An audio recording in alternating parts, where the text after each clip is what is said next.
tank so high it could be seen miles away? In 1979, a Sherman tank was hoisted onto this atypical position, and that became the start of the Armored Corps Memorial Site and Museum at Latrun. From this name, you can tell that this site is divided into two parts. First, it is a memorial to all those who perished in the tank corps of the IDF. The second part houses one of the largest tank museums in the world. This elevated Sherman tank was hoisted onto what had been a water tower. When the British were first experimenting with the creation of the original tank in World War I, they wished to keep this innovation a secret. Therefore, they claimed to be working on a water tank, hence the name tank. This site is located in the Ayalon Valley at a very historically strategic point. The Ayalon Valley was first mentioned in the book of Yehoshua, when Yehoshua famously prayed that the sun would stand still. Shemesh begivon dom, yoreach be'emech Ayalon. It is near where King Solomon built a fortress at Tel Gezer for defense, as the ruler of this area commands all the passageways. The Crusaders built their castle here, calling it Latrun des Chevaliers, or Castles of the Knights. The Muslims who captured this castle couldn't pronounce the French name, and they simply called it Latrun. More recently, the British built their Taggart Fort or police station here. This police station was seized by the Jordanians, thereby closing the road to Jerusalem to the Israelis, who in turn fought many unsuccessful battles to gain control. During one of these battles, the Israeli made their first use of a tank. That is why this site was chosen for the setting of the memorial and the museum. You can see from today's map that even now, this locale is close to two of Israel's major highways, and it is situated halfway between Yerushalayim and Tel Aviv. The tank museum is divided into three parts. The tanks, which were first used by the Israelis, come into immediate view. A little further back are the classic collection, and finally in the rear are the captured tanks, with approximately 150 tanks in all. The tank split in half is the first thing to capture your eye. It gives you an internal view of a tank. A tank is intended to give three things: protection for the crew, firepower, and mobility. Looking into this tank, you can see the limited space in which the four-man crew need to maneuver. There is the driver, the gunner, the loader, and a commander. There was a thought that eventually tanks would become outdated and no longer useful on the battlefield. Weaponry is like cat and mouse.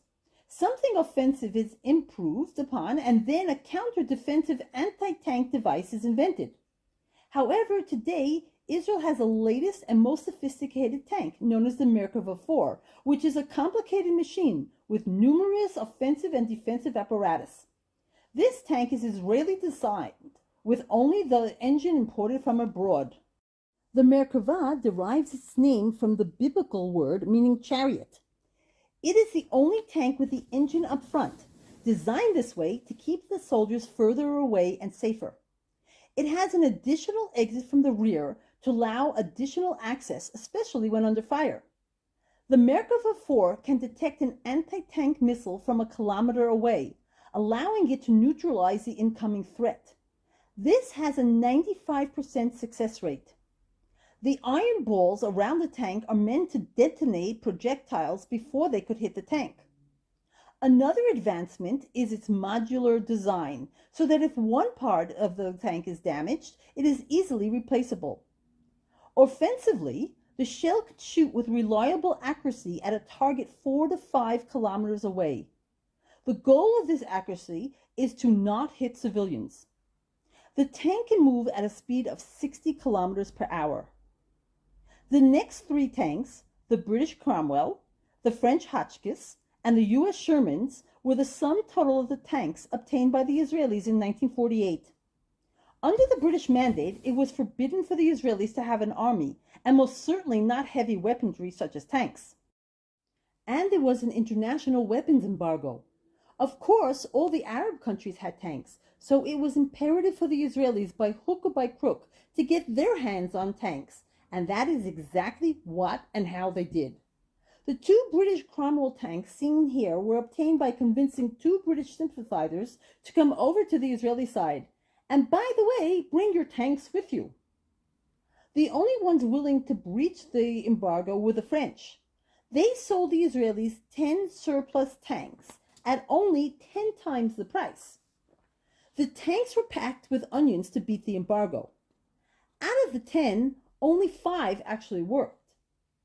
The last 2 are the U.S. Shermans that were used by the British when they were here. At the end of their mandate, they had about 1,000 tanks here. It would have been too expensive to ship them all back to Britain, so the British took them to the top of the Carmel Mountains and threw them off the cliff. The Israelis went to the bottom of the mountain and managed to salvage 2 of them. So, in 1948, the Israeli Tank Corps consisted of 9 tanks in total, 5 French Hotchkiss, 2 Shermans salvaged from the Carmel Mountains, and 2 Cromwells brought illegally from 2 British soldiers. The battle fought here in 1948 was a battle of utmost importance. As noted above, the Jordanians had seized control of the British police station, effectively closing off the main road to Jerusalem, which was under siege. It was imperative that this road reopen, so taking this police station was given the highest priority.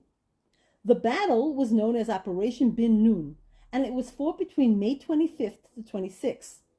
As this was the first operation facing a regular army, the Israelis had not yet learned to properly engage, and they were soundly defeated. They had neither enough equipment nor manpower for a frontal assault, and the results were devastating. With the area remaining in Jordanian hands and the road to Jerusalem still blockaded, a second attempt, or Operation Bin Nun II, was fought on May 28th to the 29th.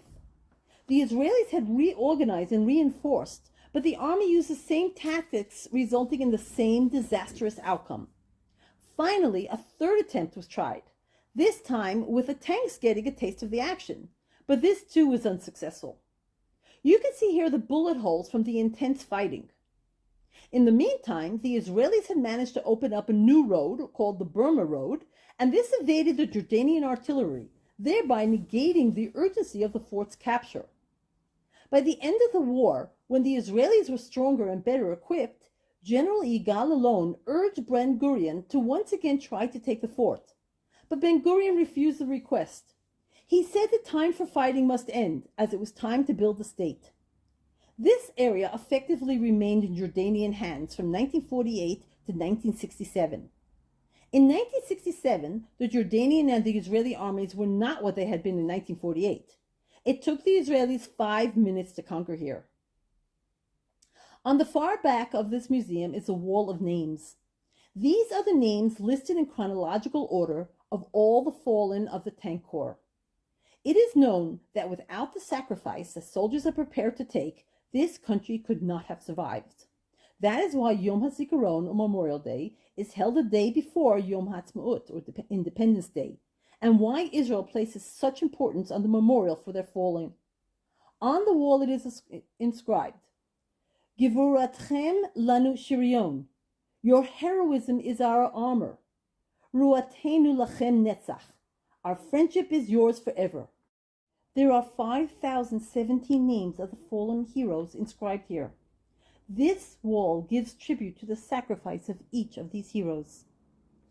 The tower of the fortress has been converted into a memorial known as the Tower of Tears. It was created by the artist Danny Caravan. The interior of the tower is lined with steel from actual tanks, some of which display signs of war.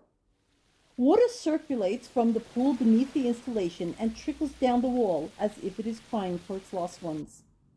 A fallen soldier is not just a name.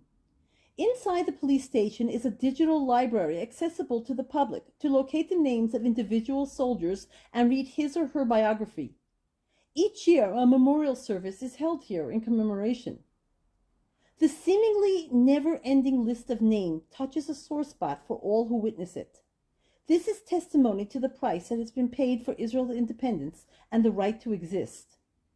May we never forget all those who enabled it to happen and honor their memories.